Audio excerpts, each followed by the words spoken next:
Aftershocks right here on AftershocksTV.com. And joining us today is a vocalist that a lot of you have heard. You've heard him through many, many projects that he's been with, whether it was Crimson Glory or whether it was Leatherwolf or, just a myriad of bands. But he's got his own band now called Chalice of Sin. It is it's an absolutely killer release that is getting ready to come out. And so joining us right now is the vocalist of the band and the main man of Chalice of Sin. It is Mr. Wade Black. Wade, how are you, sir? What is going on, man? Everything is absolutely beautiful down here in sunny Florida. Just chilling by the pool and stuff, enjoying the killer weather. It's a little hot today, but other than that, just a normal rock and roll day, brother. Nice, very good, man. Well, Wade, before we get into the new record, man, I got to tell you, I was not aware of you like most people were early on. Like I think a lot of people discovered you obviously from Crimson Glory or maybe from Leatherwolf or, the other bands that you've been in. You're probably going to laugh, but the first time you came on my radar was for a record that seemingly was a throwaway, but I still play it today. That would be the Ben Jackson Group, All Over You. What a killer record, man. And nobody remembers that record. I think it all has to do with promotion and stuff like that. But Ben's just a good guy. When him and I were on tour in Europe and Crimson Glory, that was my hanging partner and stuff. When we flew into Amsterdam and that was my hanging buddy the whole day and stuff. And so we went and visit all the coffee shops and stuff. And it was awesome. But Ben's just a great guy, man. Super talented. Very, very true, man. And I can just tell for people that aren't aware of that record, they really should look it up and look up songs like Mean Machine or Heavy on My Mind or whatnot. There's a lot of really good songs on there that it's a shame that more people didn't get a chance to hear, I agree. Very good, man. Well, here's one they definitely forget looking up that stuff. Let's look to the current. Let's look to Chalice of Sin, the brand new release from you, Wade. And why don't you tell us a little bit about this one, man? How did it come about, and how did you end up fronting this band? Well, you know what? I talk with a lot of people all the time, trying to network, trying to get things going on. I had started sending some music to Serafino from Frontiers, and him and Mario had hit me back and said, wow, this is great stuff. Can you send me some more stuff? And we worked on a little bit, sent them some more music, and they absolutely loved it. Next thing I know, I'm in touch with Alessandro Del Vecchio, which has worked with Hardline, worked with Night Ranger, which has worked with numerous others. This guy is just such an amazing talent. It was an honor for me to come and work with them. He put the band together with Martin Anderson Jepsen, that lives in Denmark, plays in another band called Meridian. Mirko de Mayo from the Flower Kings actually plays on this release as well.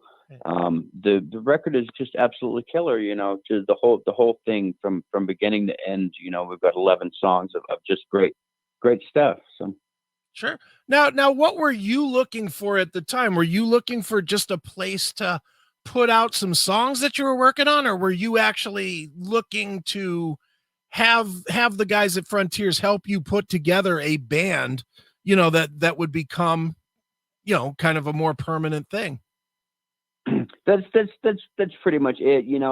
I was just trying to demo some songs to a bunch of people and stuff, and we started talking, and everything just worked out so well. Even in the middle of the pandemic, we end up signing the contract and stuff, getting the record out, doing the video.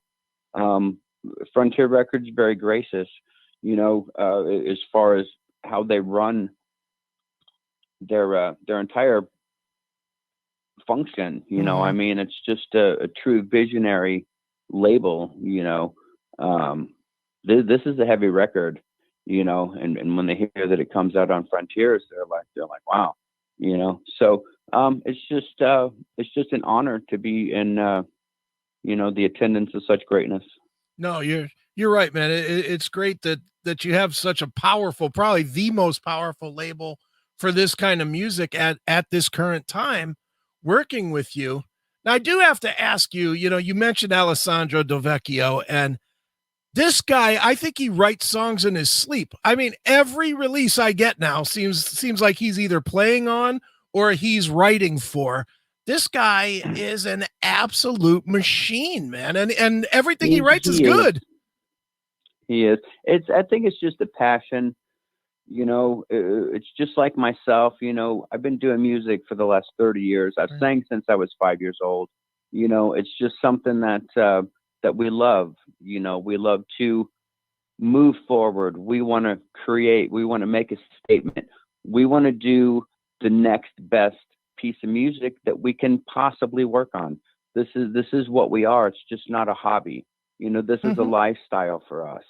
So Al's on a different planet. Right. I call him and he goes, I can't talk long. I'm working with Jack Blades from Night Ranger, so we got to make this short. And I'm just like, holy shit, you've got to be kidding me. Or I'm working with Michael Sweet and Tracy Guns, on a new project and stuff, and all the other things that he has going on, man. It's just like, juggernaut, man, is what I call him. Sure. He's absolutely amazing. He really is, man.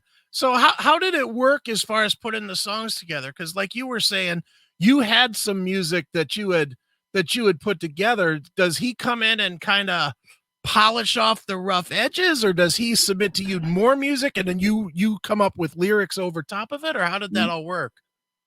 We started the ball rolling with a couple of songs, and then Alessandro came in with 10 of the most killer tracks that you've ever heard in your life. He would actually send us music, and we took it, we loved it, we stroked it, we gave it a name, we gave it a breath of life. It was just a labor of what we do. We just have a metal heart. Right. No question, man.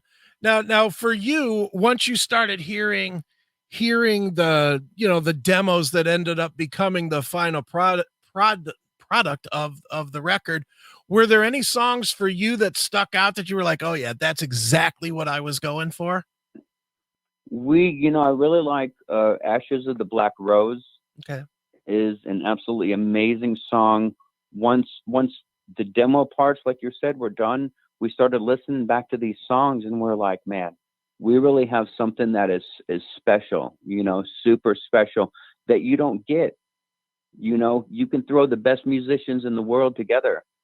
Doesn't guarantee you the end product of good homework, that you turn in. Doesn't, the style of music that you do and that you're trying to portray, it always doesn't work out like that. It gelled. Everything was so workable and it was so easy to do this. It almost like it wrote itself. It was kind of weird. Sure. And I have to imagine that it was not even double, but maybe even triply tough to do that, because one, you really, I'm guessing you hadn't worked with Martin or Mirko or Alessandro before. None of them. None of them. And then on top of that, you have the pandemic where you can't even kind of get together if you wanted to try and work something out. Right. I signed a contract with Frontier Records in the middle of the pandemic. So, and and listen, man, I laugh, because it's been the last, 30 years of my life that I've been in this business. And, each day that I do it, I'm so blessed and I'm so just honored to still be recognized, Sure. And that's a beauty inside of itself right there. No, you're right. And it's interesting about your career, Wade, is that you're more of there's two kinds of guys that have played in several bands. There's guys like you that I'll call band guys. And right. What I mean by that is you play in bands. You're in Leatherwolf, you're right. in Vicious Rumors, you're in Crimson Glory. Right. right, And then right, there's other guys, the Ripper Owens, the Doogie Whites, the Mark Bowles guys. And I'm not shitting on anybody. right. As a matter of fact, Ripper's one of my very good I hear friends. you, So, brother. you I know, hear you. what is it about you that has made you decide not to go out and just sell your voice for, you know, $2,000 to whomever that will pay it, because you really have stuck to the band thing, and you're one of these guys that could easily do that kind of work if you wanted to. You know, I've been offered, and I had done a couple of things like that. Um, I think it really all comes down to integrity, you Okay. know, of what you're willing to do, what you're willing to have your fans hear you sing on. Mm-hmm. I want to, you know, do something different every time I do something. I approach it, you know, I've written entire records of stuff that's been released in the past and stuff. No producers and stuff, you know. Could it have used producers? Absolutely. Can I afford it? Hell no. Right. I don't make a lot of money, you Right. know. So it's kind of like that, you know. But you know, we always try to dig down deep, and we want to do something different. We want to create something different. We don't want to be, you know, put in a pigeonhole of these guys sound like this or they sound like that. You know, we are who we are. You know, Mm-hmm. so and that's just it. That's just the end product of what we do. Yeah, and you know, the unique thing about that though is you really are a chameleon, because if you listen, you know, like I know I keep referencing the three most famous bands that you were in, they all sound different, and you've Right, not the Leather Wolf record, and I don't care just because I was on it. There are songs on there that are godlike. Brother, I work with Joe Floyd over in Redondo Beach in California, which is work with Rob Halford and Bruce sure. Dickinson produced songs on that record. Listen to how graceful everything is. This is because of Joe Floyd producing with me, you know, Mm-hmm. produced this incredible song. And just think of that, you Yeah. know, I'm in the presence of greatness, you know. So what we end up coming up with is it's so magical, man. It's undeniable. I can't put a word to it. No question, man. Well, you know, the word right now though is obviously Chalice of Sin, and it is such a strong record. And you know, you mentioned Serafino, who's the owner of Frontiers, and he has made his own little career. It's surprising for a guy that kind of owns the label to have as much hands on as he does, but he tends to orchestrate a lot of these kind of projects slash bands and puts them together. What was his pitch to you? Does he come to you and say, you know what, I love these demos and I've got these guys in mind to work with you? Or does he just tell you he likes it and he's going to put you in touch with some guys that he thinks could work? Or how does that work? I had gotten an email from from Mario and Okay. Serafino to audition for another band that they had on the label. Okay. Okay, I auditioned for them, and if you were to find out who they were, you'd piss yourself. You'd be like, "Holy crap, that would be so killer, and that would be so good." But that's how the original thing started. You know, he wanted to hear my music. I sent him some music. He got me in touch with Alessandro. Alessandro orchestrated the rest of the whole thing. It was absolutely amazing. The guy is just you know, he does it all. He wears so many hats. It's just it's amazing what he does. No question. Now, Wade, what is the plan going forward? Is Chalice of Sin a project, or is it a band where you're going to try and tour or play some shows, or what does it look like it's going to become? I've actually talked back and forth with Alessandro just recently, and the plan is to do a single here coming up, maybe the new year or Okay. right around there. So to to prop up the new album that we're going to end up getting into. I mean, we've got a whole stable full of people at Frontiers that are willing to help. So, you know, who knows? You know, I hope that it's the original lineup and stuff. And I'm saying just, you know, who knows what's going to end up happening next.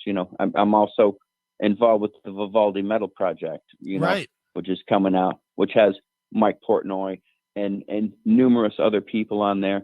So at this particular time, there's just so much going on right now. Everything's starting to open up.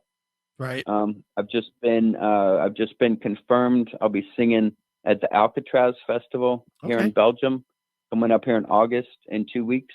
Nice. That I will be reuniting with Seven Witches. Okay, wow. Which I had done a previous record with Jack Frost. I would be on stage with Mr. Vampiro himself, James Rivera. Nice. And I will do a duo of Metal Tyrants, which is a song that I wrote with Jack on that record. So that's confirmed. There's so many other things that are happening. I have another band called War of Thrones that we actually have Patrick Johansson from Yngwie Malmsteen coming in and playing drums. We've got Bill Hudson coming in from TSO, Doro, Udo coming in to guest. And the record's just incredible. It's stellar. Nice. So you're definitely going to be busy, man. That's fantastic. Do you have any, I'm asking everybody this one and I'm getting a wide array of answers. Do you have any nerves at all coming back to the stages after the pandemic, and just given the way that the world is right now, where it's not, everything's opening, but it doesn't seem like everything is quite finished yet. You know what I mean? Absolutely not. We have a metal heart. We're not scared of anything. We will come and we will stalk the stage around the world, no matter where and when. We've been itching to do this. With this release, I know I haven't been around for a little bit. I took a little bit of a break, and my wife and I traveled around Europe and stuff when we could. But now is a different time. This last year and stuff, giving me a lot of time to think, writing this record and getting everything ready and stuff. That we've still got a lot to say. We've still got a lot of music to do, and we are nowhere near clear of when we're going to be done with this. So this could run for I'm going to be 70, still singing Painkiller on stage, at karaoke. Right. We'll be calling you Wade Jagger at some point, right? Exactly. Nice. My God. Well, it's brutal. It's such a crazy world, and just my entire career, that I'm just so blessed, that the Crimson Glorious and the Leatherwolf thing, and all the other bands that I sang with, and the Seven Witches and this and that, but look at what I'm doing now. Isn't it funny? It makes me laugh, and I laugh all day long. I'm at work, and I'm washing a car, and I know that I'm going to Nice and Monaco, in 2 weeks. So everything's good. It's golden. Absolutely. I'm singing at Alcatraz. I'm back as far as, and it's just great. It's just a great feeling, man. I'm totally blessed. No question, man. Now, Wade, real quick before we wrap this one up, I'm always curious about guys, especially like yourself more than most, that have the ability to step into someone else's shoes and handle that. And I don't mean musically. I mean, of course, musically you can sing the songs for Seven Witches. You gotta have the goods. You gotta have the sheer talent in order to step into those shoes. Listen, I had read emails to John Drenning from Crimson Glory saying, we will not sign Crimson Glory without Midnight. We won't do it. We won't do it. This was the unfrontable band. Right. So think of it how it was for me. I'm 35 years old. Right. I've never been to Europe. I'm fronting one of the biggest progressive metal bands, right? with Evergrey and Camelot. This is a 52-person 3-bus tour. Wow. I'm freaking out. I'm backstage. I'm by myself. They're asking me if I'm okay. They're pulling the curtain. I'm like freaking out. I'm about ready to throw up, Right. But you strap up, you boot up, you know, and you get out there and you do what you need to do. You know, John told me one time, he goes, "You wanted to be the singer, get out there and sing. It's a sold out crowd. Don't fuck it up." Right. Exactly. I just I'm have like, oh my God, you got to be kidding me. I'm already to fucking piss myself and you're telling me this right now, you asshole. and I have to imagine, man, it's just hard, especially like with a guy like Midnight that was so beloved by the fans. They automatically hate you before they've ever heard you, and that's so hard to overcome. I will tell on a story about that. They did, and some of them did. But what the beautiful thing was about that, though, is that the majority of them loved me, and they took me in open arms. You know, and that was the thing, is that we broke through that. Though the record was strong enough that it broke through a lot of barriers and stuff everywhere. We were on 5 different magazine covers on that. Astronomica is probably Crimson Glory's biggest selling record, even over Transcendence. Sure. And there's a lot of people that would argue that it is their best record. You know, myself included. I would argue that. You know, when they were coming out of the Transcendence and they did the Strange and Beautiful, I love Star Chamber. I love a lot of different kind of songs on that record. Midnight was a Robert Plant fan. He loved Zeppelin. That's why that record sounded like that. Listen to the chant. Total Zeppelin. But you know, hats off to those guys, because that was my fingerprint on the world, and I'll never forget that, man. I love that with all my heart. No doubt, man. Well, hats off to that, and hats off to you, Wade, for this brand new release, Chalice of Sin. It is when does it come out officially? It's out already. Is it out already? It's been out a month, I think. Okay, good. Yeah. But I mean, the video is absolutely amazing. Go and check out the video and stuff. Check out the band. Listen to the music, because I'm telling you right now, man, Martin and Alessandro, they lay down the law, man. It's like a reincarnation, kind of like Dream Theater-ish stuff, man. I mean, it's just so great. Everything fits so good. It was just such a good fit, and we gelled, and you know, we did great homework, and we hope to do it again soon. Very cool, man. Well, one more time, the name of the album and the name of the band is Chalice of Sin. And Wade, thanks so much for being a guest here on Aftershocks. Thank you very much, man. I'll talk to you guys again soon, man. Thank you very much for your time. I love you all.